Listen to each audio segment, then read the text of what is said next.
못했어요. 광고 말해도. 자, 시작할게요. 오늘 배울 거는 산화환원 반응인데 처음 스타트가 되게 거창하게 스타트를 해요. 어떻게 스타트하냐면 지구의 역사, 생명의 역사를 바꾼 화학 반응들을 소개할 겁니다. 우리가 아는 화학 반응은 마녀가 무슨 눈물, 무슨 발톱 집어넣으면 뻥 터지고 뭐 이런 화학 반응만 알고 있지만 그건 이제 역사를 바꾼 건 아니겠죠?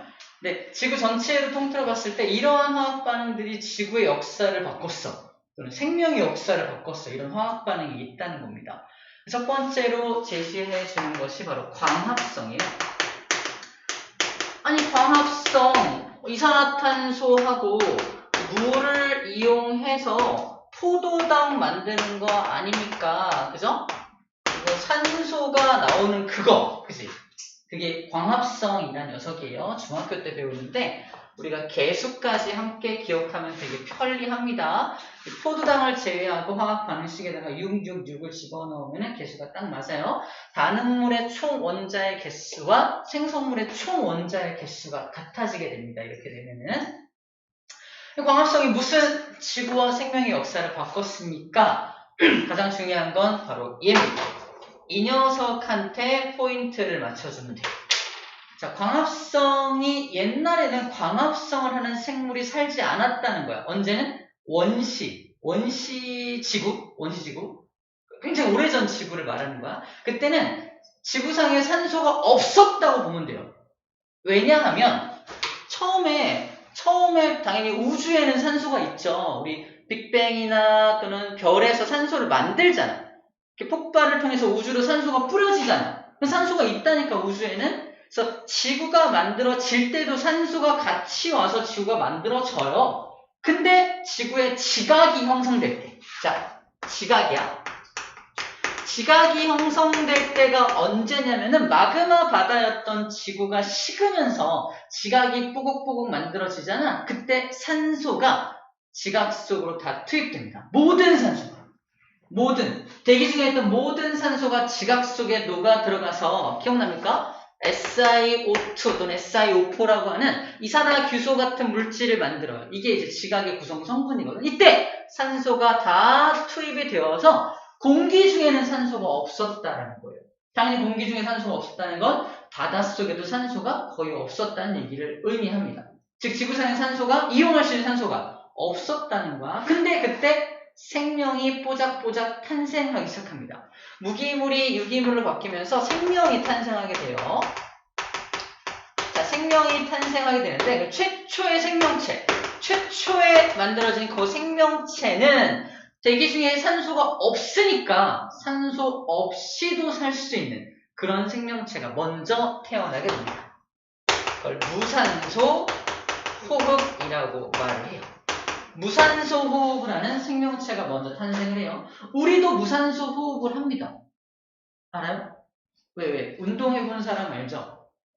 유산소 운동이 있고 무산소 운동이 있잖아요. 숨 참고 막 하는 거 안 해봤나요? 쌤처럼 근육이 좀 많은 사람들은 그런 운동들을 되게 많이 하면 근육이 많이 생깁니다. 왜? 이렇게 막 엮기든 이런 운동들 있잖아. 그치? 그런 것들을 무산소 운동이라고 말해요. 다른 표현법이 있나? 해본 사람 있나? 쌤이 가서 과학 용어로 이거 무산소 운동이니까 이거 웃길 것 같은데? 무슨 운동을 할 텐데. 아무튼 무산소 호흡. 어떨 때 우리 의도하지 않더라도 무산소 호흡을 할 때가 있는데 바로 오래 달리기 같은 거 할 때. 처음에 유산소로 산소로 막 해요. 근데 빠르게 달리거나 할 때는 산소 공급이 내가 에너지를 만들어내는데 필요한 산소가 제대로 공급이 안 될 때 또는 부족할 때 억지로 에너지를 뽑아내야 될 때 그때 우리 몸속에 있는 근육에서 임의로 그 포도당 같은 물질을 임의로 산소 없이 막 분해해서 에너지를 막 뽑아냅니다. 그러다 보니까 젖산이라는 물질이 생겨요. 젖산이라는 물질이 산성 물질이기 때문에 근육통을 일으켜. 그래서 우리가 열심히 엄청 체력장하고 왔더니 알배기고 이런 게 알이 배긴다는 표현이 그 젖산이 쌓여서 근육통이 유발된다는 뜻입니다. 딴 애들이 알배기 쌀 때 우리 이렇게 말해요. 젖산이 쌓여서 근육통이 유발되었네? 라고 말하면 돼요. 좀 있어 보이고 없어 보이거든. 알았어. 아무튼 젖산이란 물질이 무산소 호흡을 하게 되면 그렇게 된다는 거야. 중요한 건 백이라는 에너지를 갖고 있는 포도당을 무산소 호흡으로 하면은 한 40 정도, 한 30 정도, 30%의 효율밖에 못 보입니다. 하지만 유산소 호흡을 하게 되면은 한 70에서 80%까지 효율을 보이게 된다는 거야.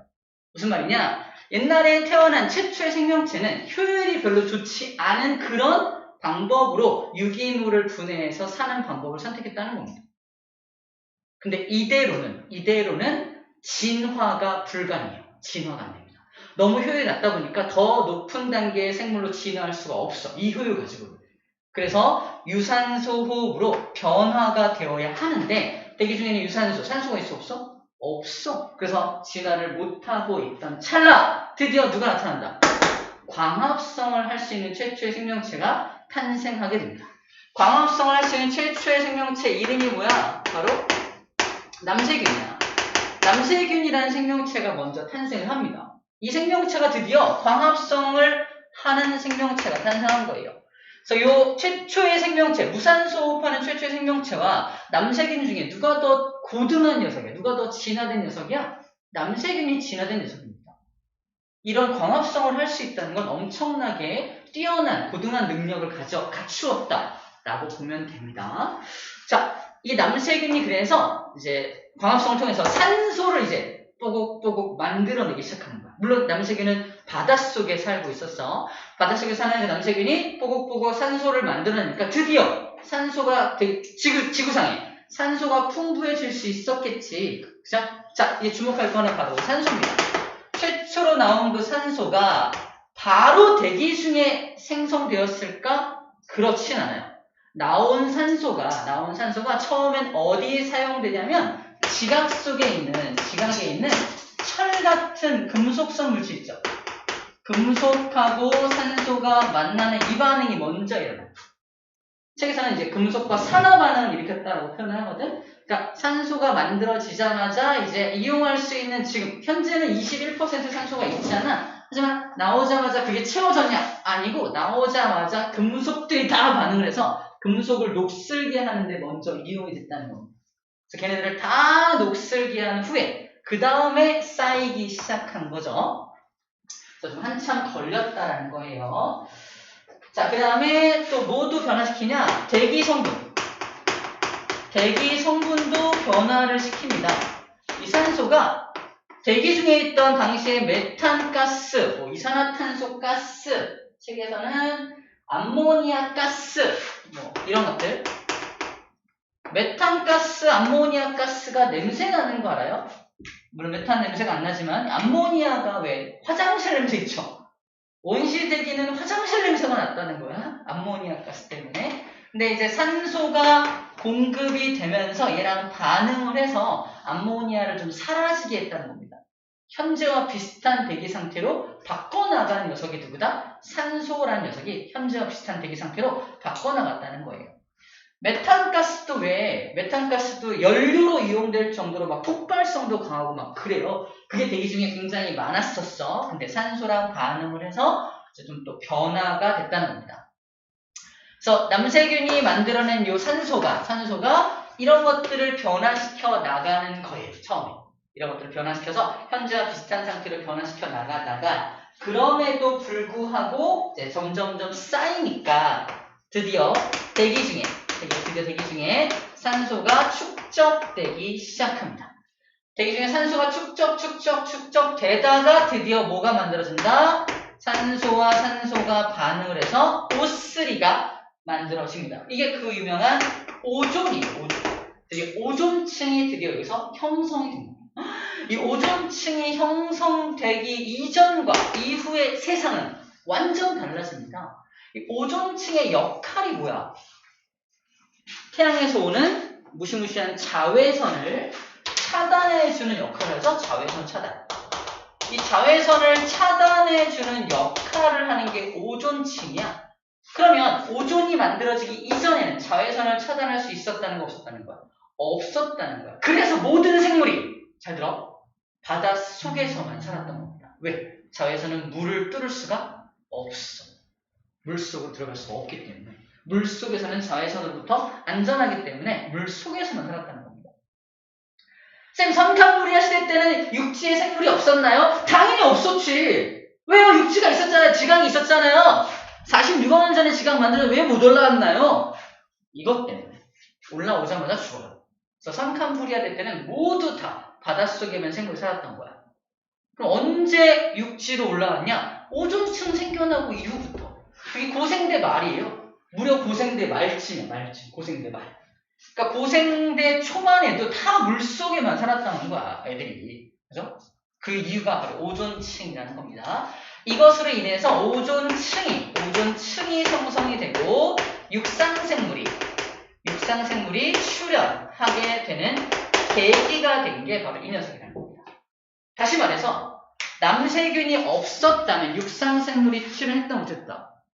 우리는 바다생물이야, 육상생물이야. 육상에 살고 있잖아요. 남세균이 없었으면 우리도 없다. 뭐 이런 얘기 하는 겁니다. 역사적이야, 안 역사적이야?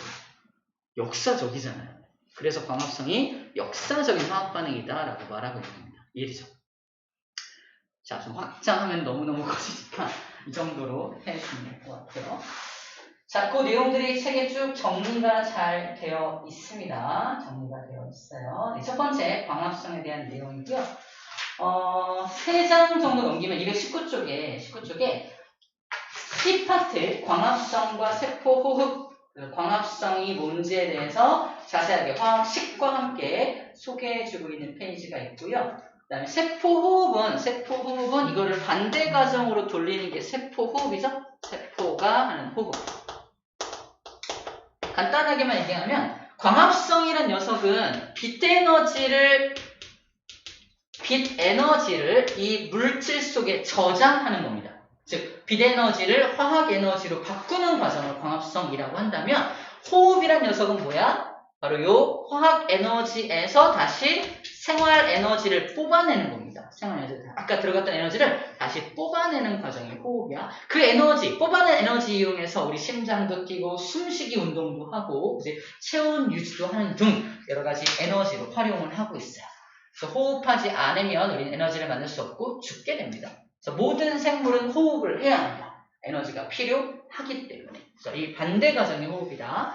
그래서 광합성 생산물은 이쪽이 광합성 생산물이라면 호흡의 생산물은요, 이 녀석들이 호흡의 생산물이 되겠죠. 그래서 광합성 생산물, 호흡 생산물 구분할 수 있으면 될 것 같습니다. 산화환원 쪽은 좀 이따가 산화환원 반응이 정의되고 나서 한 번 더 정리해보도록 할게요. 됐습니다. 두 번째 내용으로 갈게요. 이제 광합성 이제 끝나고요.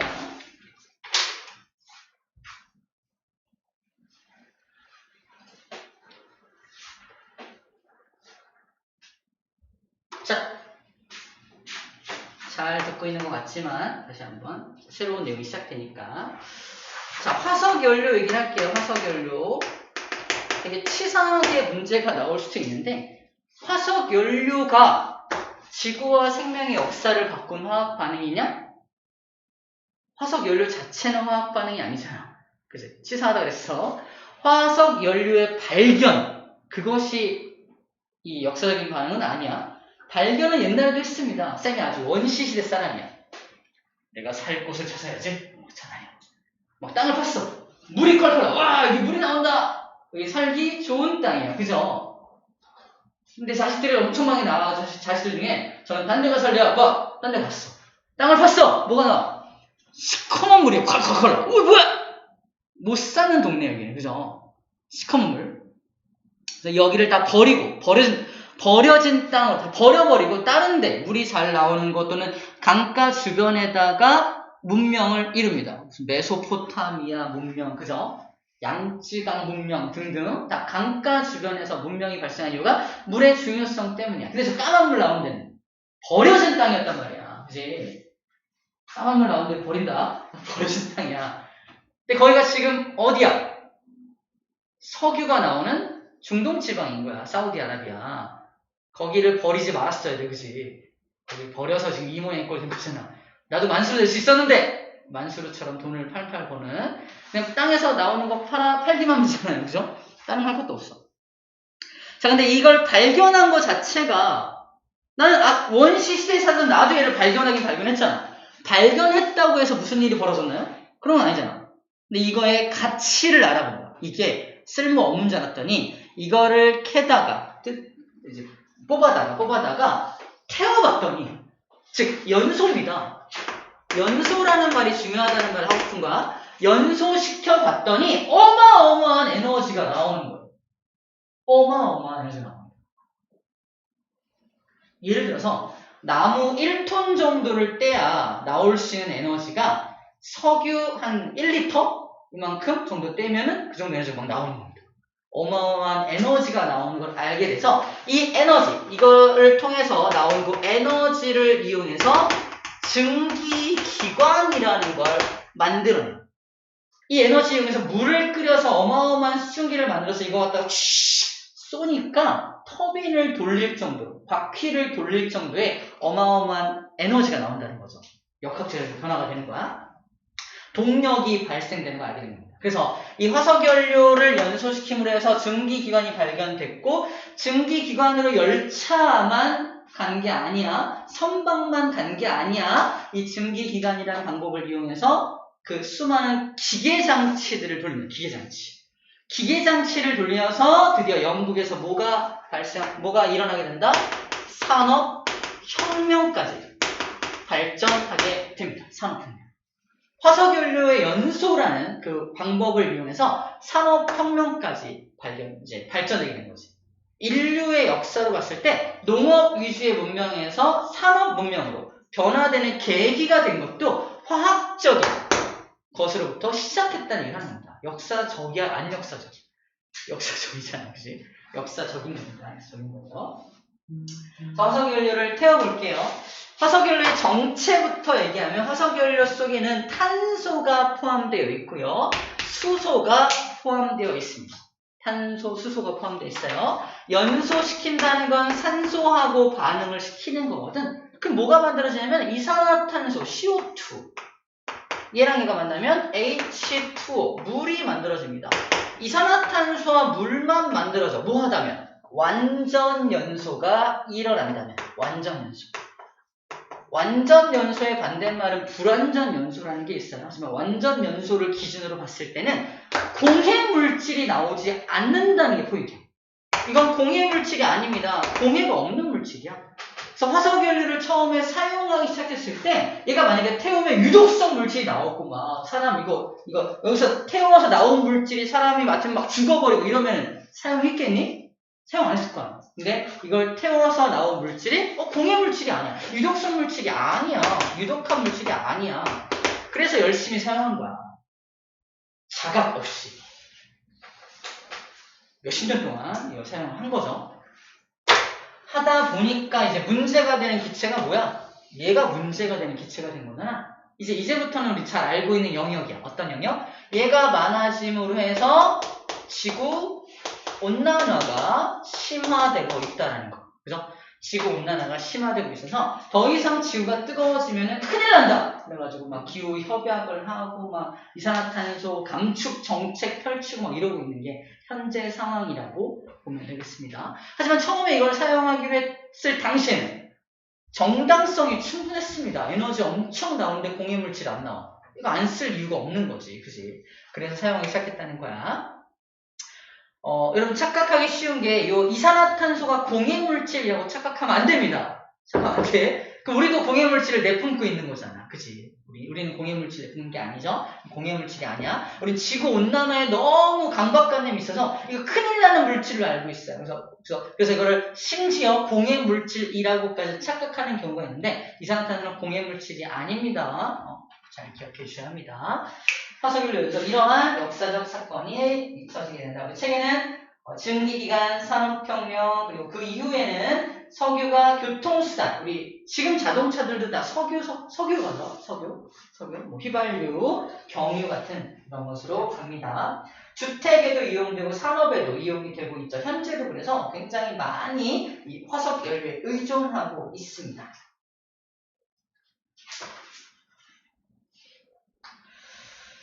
자, 좋아요. 됐습니다.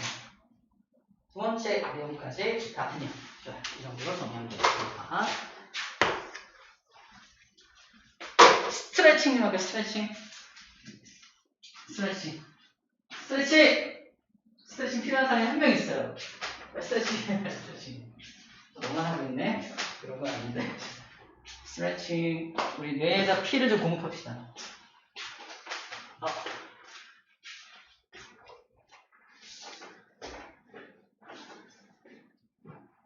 뇌에다 피를 공급하는 활동. 뇌피셜? 아닌가? 그건 아닌가? 아닐 수도 있겠다. 그냥 내 뇌피셜이에요. 철의 재련.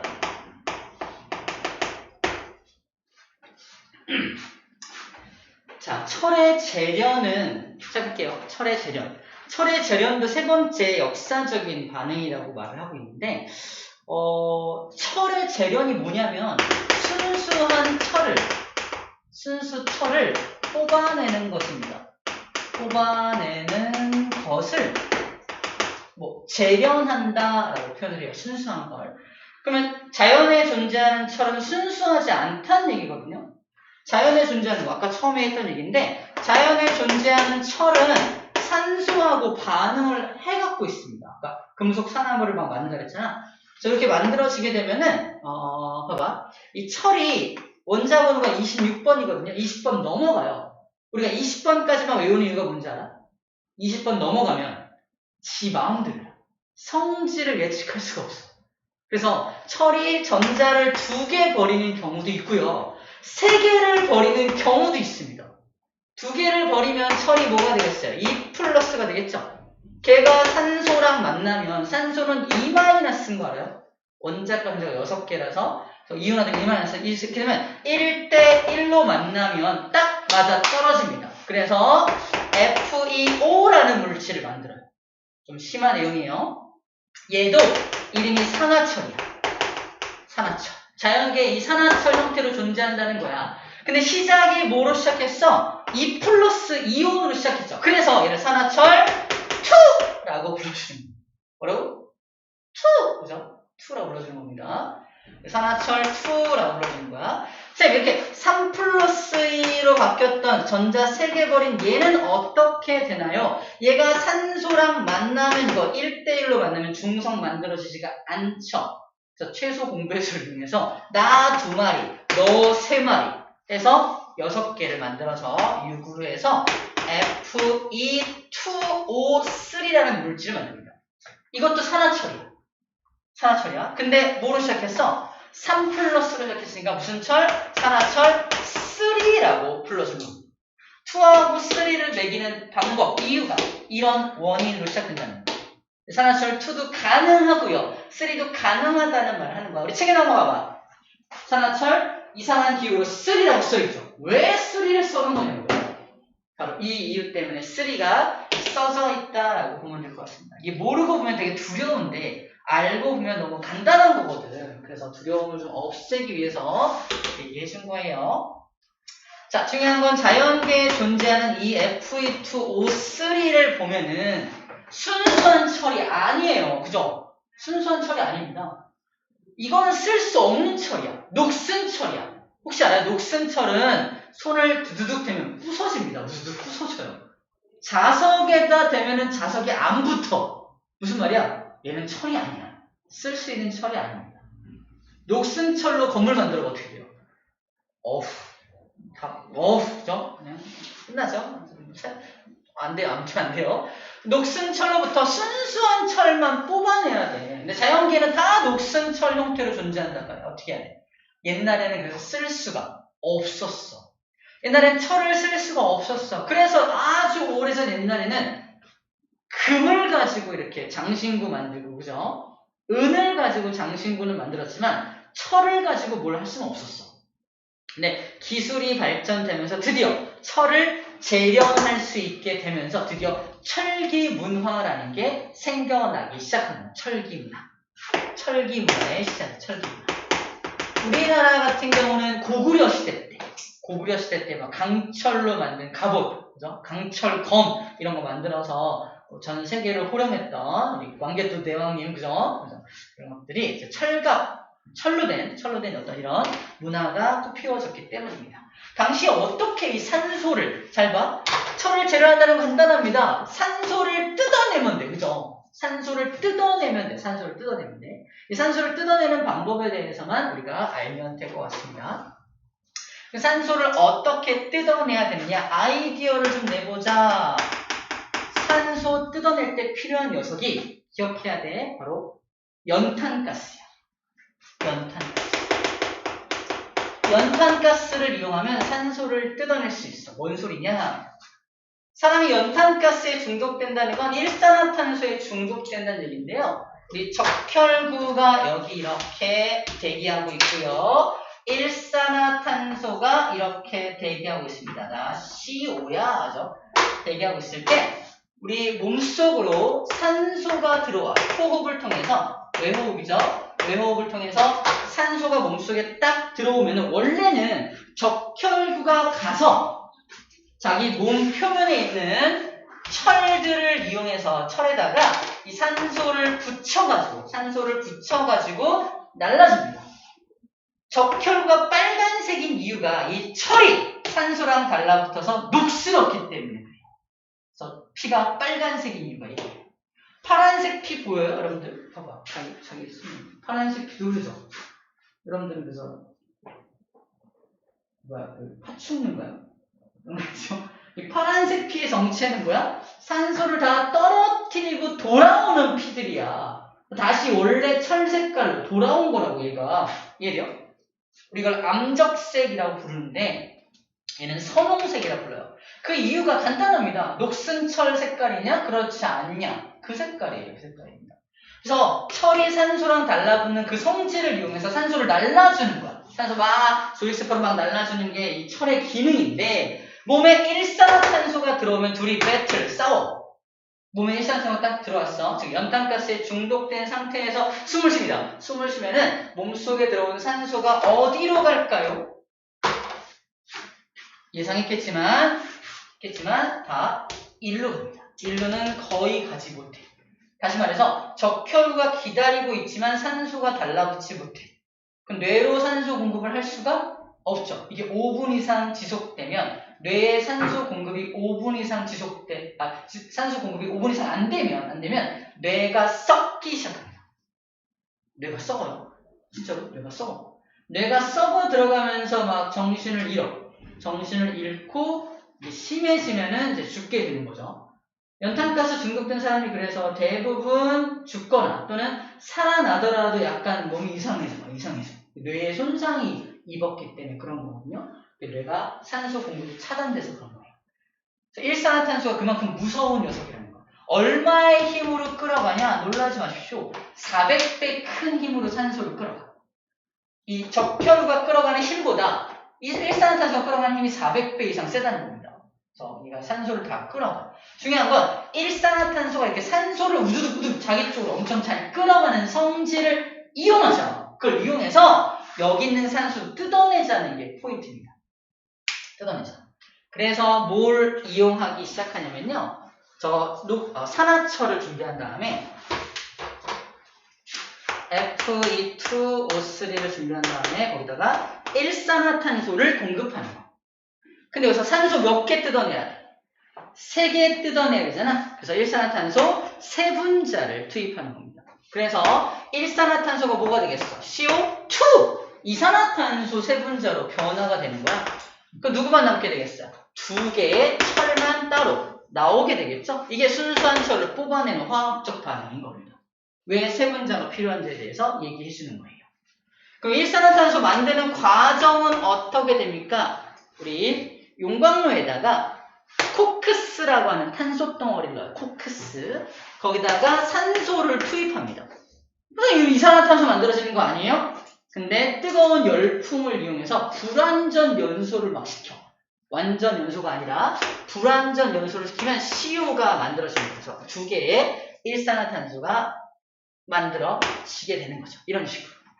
자, 이런 것들을 더 많이 만들어서 공급을 하는 거예요. 공급을 해서 산소를 뜯어내게 되는 겁니다. 이게 전체적인 용광로에서 일어나는 과정이야. 그래서 순수한 철이 뽑아서 나오게 되고 밖으로 배기가스 배기가스로는 이산화탄소를 배출하게 되는 거고요. 자, 공기를 투입하는 것은 산소를 주입해주는 과정입니다. 좀 이따가 그림을 통해서 한번 확인해 보도록 할게요. 이러한 반응인 거야.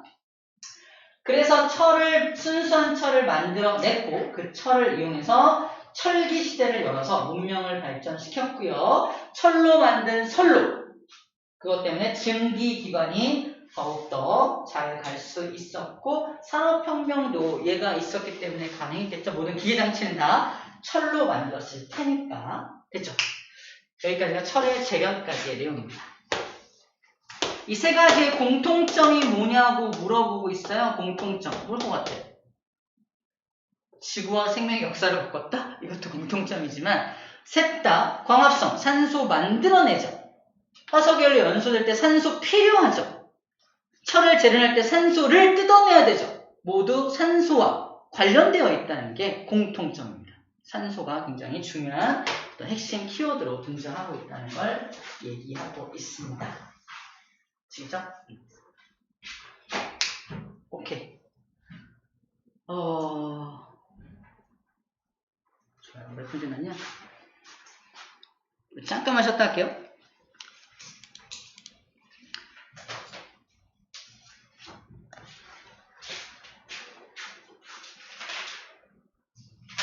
또 다른 어마어마한 내용이 시작되기 때문에 잠깐만 쉬었다 하겠습니다.